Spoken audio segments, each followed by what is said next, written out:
मी अजित आशाताई अनंतराव पवार गांभीर्यपूर्वक प्रतिज्ञा करतो की कायद्याद्वारे स्थापित झाले आहे अशा भारताच्या संविधानाबद्दल मी खरी श्रद्धा व निष्ठा बाळगीन।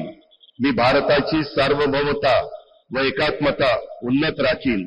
मी महाराष्ट्र राज्याचा उपमुख्यमंत्री म्हणून माझी कामे निष्ठापूर्वक व विवेक बुद्धीने पार पाडीन आणि संविधान व कायदा यानुसार सर्व तऱ्हेच्या लोकांना मी निर्भयपणे व निपक्षपातीपणे तसेच कोणाच्याही विषयी महत्वभाव किंवा आकस न बाळगता न्याय वागणूक देईन।